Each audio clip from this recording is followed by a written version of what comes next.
Hello friends, मेरा नाम है अनुभव और आप देख रहे हैं एजुयान 3। एजुयान 3 के इस वीडियो सेगमेंट में हम बात करने वाले हैं अमेरिकी क्रांति के बारे में। अमेरिकी क्रांति, जी हाँ, वही अमेरिकी क्रांति जो शायद उपनिवेशवाद के खिलाफ पहली जंग थी। अमेरिकी क्रांति की पृष्ठभूमि को हम सबसे पहले देखेंगे, फिर हम देखेंगे कि अमेरिकी क्रांति का आखिर कारण क्या था, आखिर घटनाक्रम कैसे कैसे चलेगा। ब्रिटेन की हार का कारण भी हम देखेंगे, प्रभाव देखेंगे इस क्रांति का और स्वरूप भी देखेंगे इस क्रांति का, और अमेरिकी संविधान की भी चर्चा करेंगे।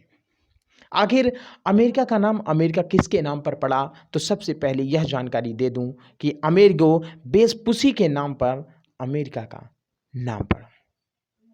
आखिर अमेरिका में उपनिवेश किस किस यूरोपीय देश के थे?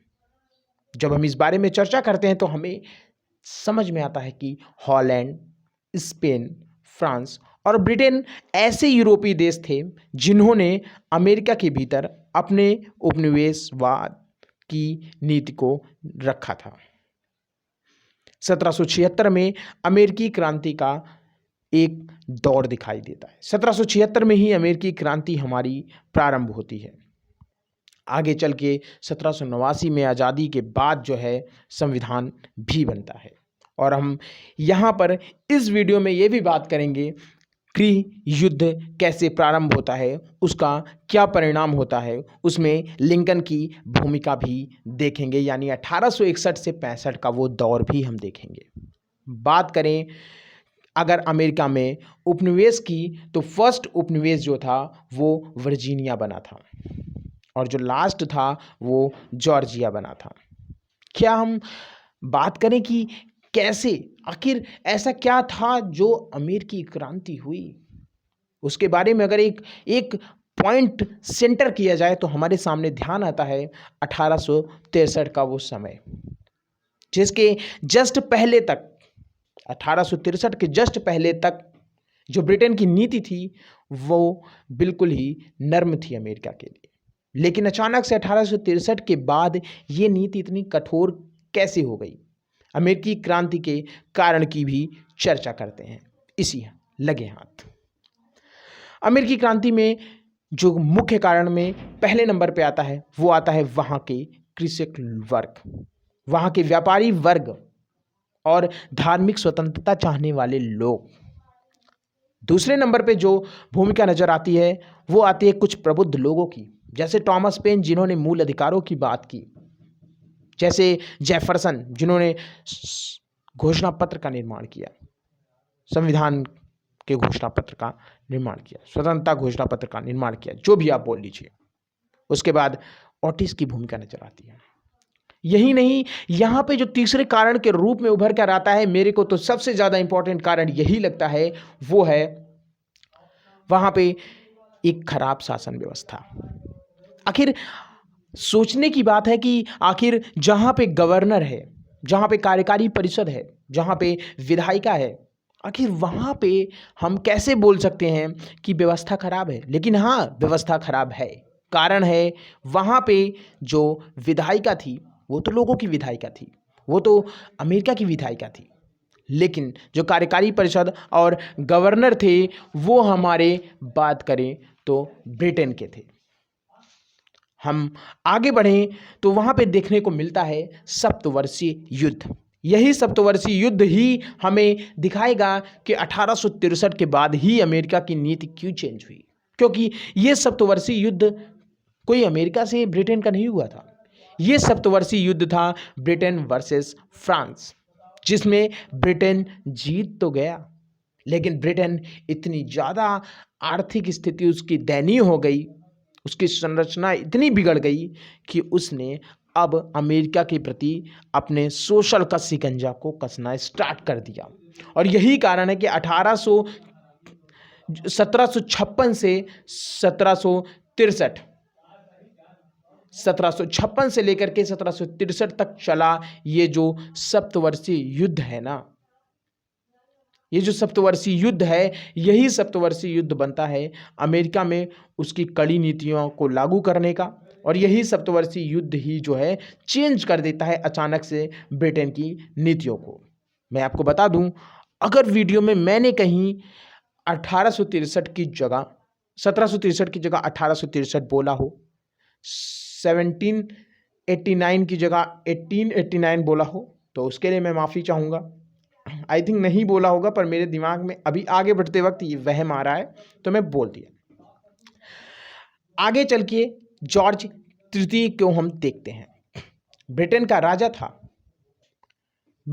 था, उसके पास बहुत शक्तियां थी, लेकिन जॉर्ज तृतीय और संसद के मध्य में इसके बाद काफ़ी विवाद उत्पन्न हो जाता है, काफ़ी तनाव चल रहा होता है। जब यहाँ पे सप्तवर्षीय वार हो जाता है तो अब क्या होगा, उसने ग्रेनविले को अमेरिका भेजा। ग्रेनविले वहाँ का प्रधानमंत्री ही समझिए वही था, ठीक है। जब प्रधानमंत्री ग्रेनविले जाता है तो वो क्या करता है, वहाँ पे डाटा कलेक्ट करने के लिए जाता है, उपनिवेशों के आय व्यय का डाटा कलेक्ट करने जाता है। और इसके बाद क्या होता है, अमेरिका के अंदर उसने अपनी वाणिज्यवादी नीतियों को और अधिक कठोर बना दिया।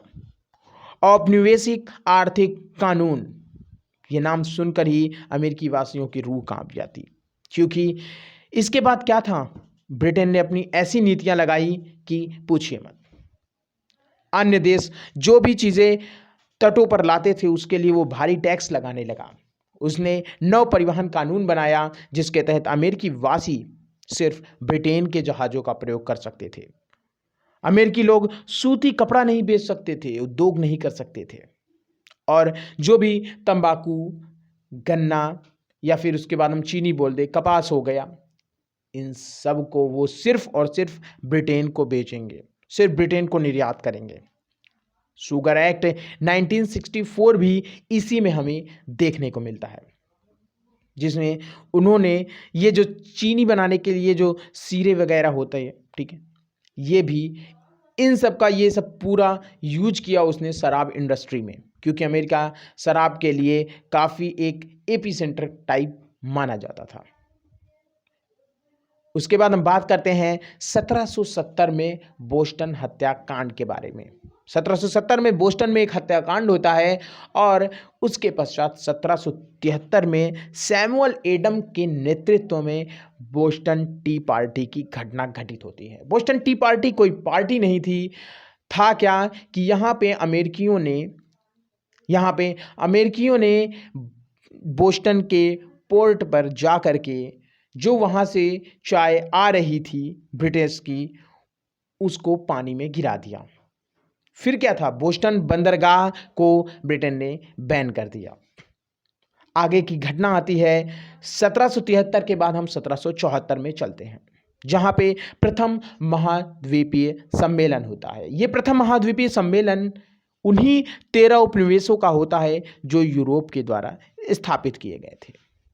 इन्होंने कहा, इन 13 जो उपनिवेश थे, उन्होंने महाद्वीपीय सम्मेलन में कहा कि बिना हमारे अनुमति के प्लीज़ प्लीज़ प्लीज़ ब्रिटेन ये टैक्स ना लगाए, और उन्होंने नारा दे दिया, प्रतिनिधित्व नहीं तो कर नहीं। मतलब उन्होंने विधायिका में मांग कर दी कि उन्हें भी जगह मिले। संसद में उन्होंने पद की मांग कर दी। अमेरिका के जॉर्ज वाशिंगटन के नेतृत्व में सेना तैयार हुई और लिंगिस्टन में ब्रिटिश फौज को काफ़ी नुकसान झेलना पड़ा। द्वितीय महाद्वीपीय सम्मेलन इसके पश्चात दिखाई देता है, ये भी फिलाडेल्फिया के ही अंदर होता है। प्रथम और द्वितीय दोनों महाद्वीपीय सम्मेलन हमें फिलाडेल्फिया के अंदर ही देखने को मिलते हैं। इसमें क्या होता है कि उपनिवेशों के प्रतिनिधि जो है वो सामने आते हैं, सभी उपनिवेशों के प्रतिनिधि, और वो मांग करते हैं कि हमें मुक्त व्यापार करने दिया जाए, साथ ही साथ संसद में हमें भी नेतृत्व दिया जाए। पता है ब्रिटिश सरकार ने इसका जवाब क्या दिया? इसके बदले उसने अमेरिका के संपूर्ण व्यापार को प्रतिबंधित कर दिया। फिर क्या था, अंततः 4 जुलाई 1776 को आज़ादी की घोषणा कर दी जाती है। हम अमेरिका के लोग बोलकर, हम लोग, ये शब्द रूसों का विचार है, इसी रूसों को विचार कर लेकर के युद्ध को स्टार्ट कर देते हैं। क्रांति शुरू हो जाती है 1776 में। 1777, 1778 और 1779 ये 3 बहुत ही अहम साल होते हैं। 1777 में सारागोटा का वार देखने को मिलता है, जिसमें ब्रिटेन की हार होती है। जब सारागोटा में ब्रिटेन की हार हो जाती है तो 1778 में फ्रांस सोचता है कि क्यों ना अमेरिका का साथ दे दिया जाए, क्योंकि ये जो अमेरिका के उपनिवेश इतने दिनों से चली आ रही ब्रिटिश सेना को इन्होंने हरा दिया। इसके बाद क्या था, फ्रांस ने साथ दे दिया। सप्तवर्षीय युद्ध का बदला फ्रांस भी तो लेना चाहता था, क्योंकि ब्रिटेन ने उसको हराया था, इसलिए फ्रांस आया और उसने लफायत को भेज दिया अमेरिका की हेल्प के लिए। 1779 में स्पेन और हॉलैंड यानी कि ब्रिटेन को छोड़ करके और जितने भी यूरोपीय देश थे जिन्होंने अमेरिका में उपनिवेश स्थापित किया, वो एक साथ आ गए और अमेरिका के साथ आ गए, और यहीं पे तो होता है ब्रिटेन की हार।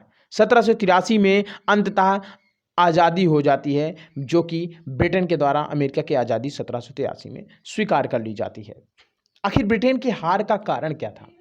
ब्रिटेन के हार का कारण क्या था? तो उसमें हम देखते हैं कि ब्रिटेन में नेतृत्व का अभाव था, और अभी मैंने पहले ही जिक्र कर दिया कि जो जॉर्ज तृतीय था उसके और संसद के मध्य में काफ़ी तनाव था।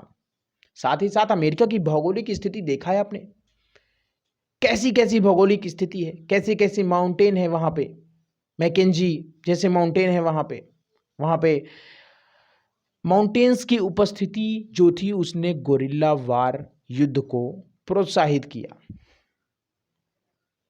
जब उसने गोरिल्ला वार जैसे युद्ध को प्रोत्साहित किया तो यहाँ पर अमेरिका की जीत लगभग तय हो गई।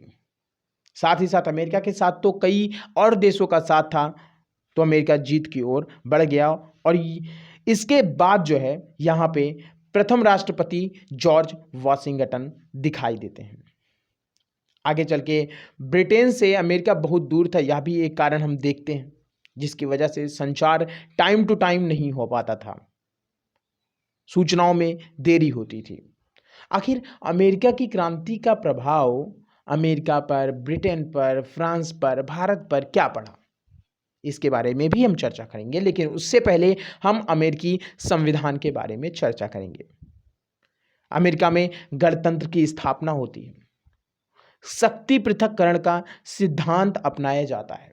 अमेरिका में दोहरी नागरिकता की भी चर्चा होती है, द्विसदनी व्यवस्था, जैसे कि वहाँ पे उच्च सदन हमारा सीनेट है और निम्न सदन की बात करें तो हाउस ऑफ रिप्रेजेंटेटिव है।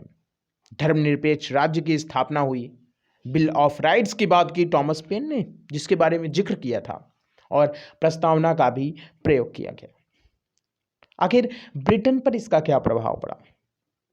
अमेरिका के संसाधनों को उसने खो दिया, लेकिन यहां से उसने एक सीख लिया कि श्वेतों के प्रति उसको नरम नीति ही अपनानी है। श्वेत जहां जहां उसके श्वेत उपनिवेश हैं वहां पर उसको नीति थोड़ा सरल अपनानी है और कठोर नीति अश्वेतों के खिलाफ ही अपनानी है।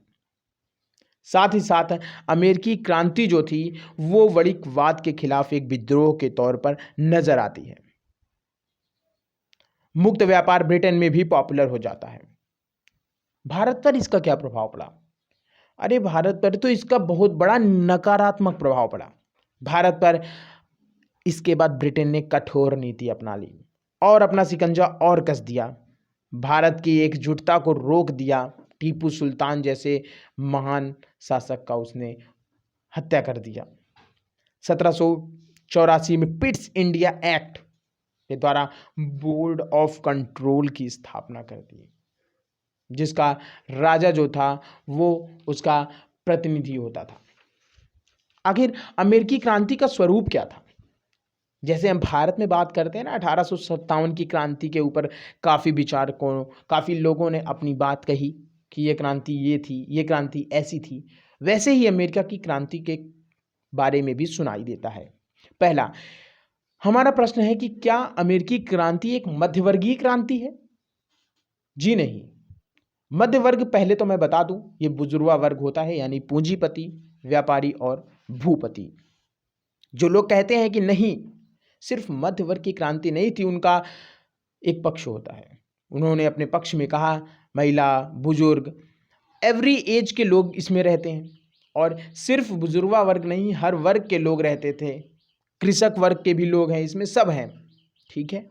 तो इसलिए कहा जाता है कि यह क्रांति तो सबकी क्रांति थी, यह एक मध्यवर्गीय क्रांति तो नहीं थी।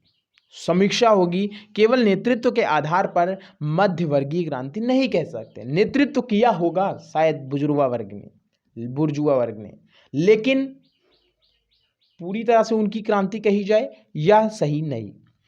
दूसरा प्रश्न आता है, क्या अमेरिकी क्रांति केवल एक सामाजिक आंदोलन था? जी, इस बात से भी हमारी सहमति नहीं है, क्योंकि स्वतंत्रता संग्राम के रूप में इसे मनाया जाता है। यूं इसको सिर्फ एक सामाजिक आंदोलन बोल देना इसकी बेइज्जती करना होगा। साथ ही साथ हम बात करेंगे, ये एक प्रगतिशील क्रांति थी। जी बिल्कुल, यह एक प्रगतिशील क्रांति थी और उपनिवेशवाद के विरोधी स्वरूप को यह क्रांति दिखाती है।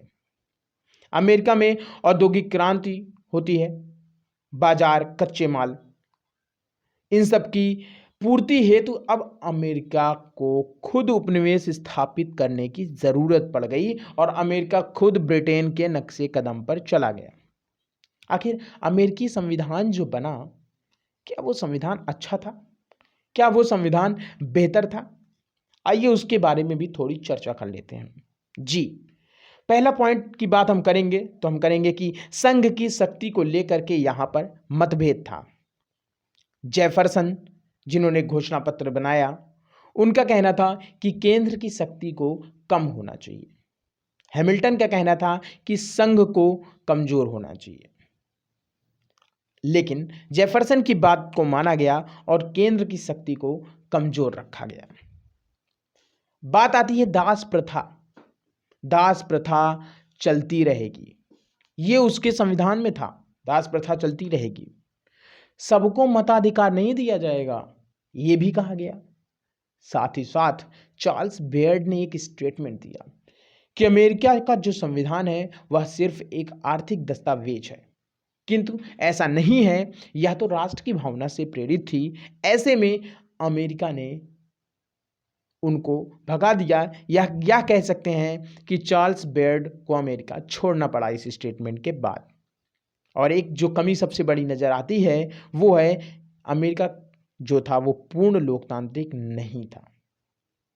उसके संविधान में जो बातें लिखी हैं वो बातें पूरी तरह से लोकतांत्रिकता को प्रदर्शित नहीं करती हैं, क्योंकि जब सभी को मताधिकार नहीं है तो वह पूर्ण लोकतंत्र कैसे हो सकता है।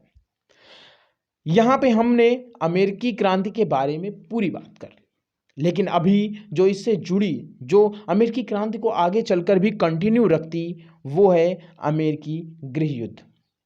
1861 से 65 का अमेरिकी गृह युद्ध का दौर। इसका हम कारण देखेंगे, इसके घटनाक्रम के बारे में देखेंगे, अब्राहम लिंकन की भूमिका के बारे में देखेंगे और इसके परिणाम के बारे में देखेंगे। आखिर अमेरिकी गृह युद्ध का कारण क्या था? सामाजिक आर्थिक विषमता इसका मुख्य कारण था। प्रोफेसर एल्सन कहते हैं कि दास प्रथा मुख्य कारण थी।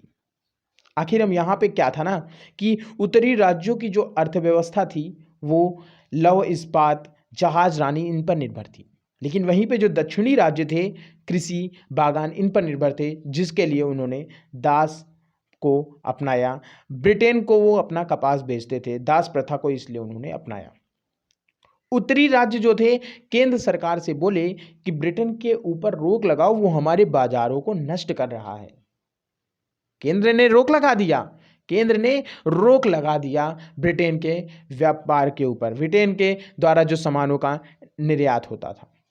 लेकिन दक्षिणी के राज्यों में इस बात से असंतोष आया कि आप सिर्फ और सिर्फ क्या उत्तरी राज्यों के लिए करोगे, दक्षिणी राज्यों के लिए कुछ नहीं करोगे। तो दक्षिणी राज्य दास प्रथा का यूज जो थे वो करते थे। क्यों करते थे? क्योंकि दास प्रथा जो थी उसमें कोई हड़ताल वगैरह नहीं हो सकती थी संगठित रूप से, ठीक है, क्योंकि सभी का अपना अपना हित होता है उसमें। साथ ही शोषण भी करते थे वो। अब क्या हुआ, कुछ नए राज्य जैसे मिसौरी 1820 में और 1846 में कैलिफोर्निया, ये स्वतंत्र राज्य बन गए। दास राज्य से ये स्वतंत्र राज्य बन गए। और इसके बाद क्या था, दास राज्यों की संख्या विधायिका में घटने लगी। और स्वतंत्र राज्यों की संख्या बढ़ने लगी। अब इससे सकते में आ गए हमारे दक्षिणी राज्य। ऐसे में दक्षिणी राज्यों को समाप्त करने हेतु भगौड़ा दास कानून भी बनाया गया 1850 में। ब्रिटेन में दास प्रथा ऑलरेडी अवैध थी 1833 में। भारत में भी 1843 में ही ब्रिटेन के एक शासक के द्वारा दास प्रथा को अवैध घोषित कर दिया गया। आगे चलकर अमेरिका में 1850 के बाद भी हम देखते हैं कि दास प्रथा बनी रहती है। ये एक सोचने की बात है। श्रीमती हैरियट के उपन्यास अंकल टाइम्स केबिन और लॉन्गफेलो की जो उपन्यास थी या फिर इनकी एक रचना थी स्लेप्स ड्रीम, कविता थी इनकी, ठीक है, उसमें उन्होंने दास प्रथा से रिलेटेड बातें भी कही जो अमेरिका में दास प्रथा विद्यमान थी। मार्च 1861 में अब्राहम लिंकन, जो कि अमेरिका के राष्ट्रपति बनते थे, वो नॉर्थ ईस्ट स्टेट से बिलोंग करते थे। नॉर्थ स्टेट से बिलोंग करने के वजह से और दास प्रथा के विरोधी होने के वजह से जब ये शासन में आएंगे, जब ये वहाँ के राष्ट्रपति बनेंगे, तो दक्षिण के राज्यों में असंतोष तो व्याप्त होगा ही, डर व्याप्त होगा ही। तो इसके बाद 1861 में, ध्यान रखना 1861, मार्च 1861 में 7 दक्षिण राज्यों ने संघ को लीव कर दिया। संघ को छोड़ने के बाद वो आपस में संगठित होकर के उन्होंने कॉन्फेडरल स्टेट ऑफ अमेरिका बनाया। उन्होंने सीएसए का निर्माण किया और यूएसए वर्सेस सीएसए देखने को मिलता है। बाद में अप्रैल 1861 में सेंटर के किले पर हमला कर दिया, गृह युद्ध स्टार्ट हो गया। 1863 में लिंकन ने दास प्रथा को अवैध बता दिया। उसके बाद क्या था? जुलाई 1863 में गेटिसबर्ग में लिंकन का भाषण हुआ और लगातार यूएसए जीतती चली गई। 1865 में गृह युद्ध समाप्त हो जाता है क्योंकि वहां पे लिंकन हर जगह विजय पा लेते हैं। लिंकन की भूमिका क्या थी? सबसे पहले तो लिंकन की भूमिका यही बड़ी नजर आती है कि इनके सामने एक चुनौती थी कि कहीं बाहरी देशों का सपोर्ट सीएसए को ना मिल जाए। ऐसे में सीएसए उनसे अलग भी हो सकता था। ऐसे में लिंकन ने सभी देशों को चेतावनी दी कि अगर आपने सीएसए की मदद की तो ये अमेरिका पर हमला माना जाएगा और अमेरिका आप पर हमला करेगा। लिंकन ने कहा कि देश हमारे लिए पहली प्रायोरिटी होगा, फिर दास प्रथा, इसलिए संघ को बचाना जरूरी है। परिणाम क्या बनता है? परिणाम हमारा निकल कर आता है, अमेरिका अविनाशी राज्यों का अविनाशी संघ है। भारत में अगर यही बात करें तो वो विनाशी राज्यों का अविनाशी संघ है।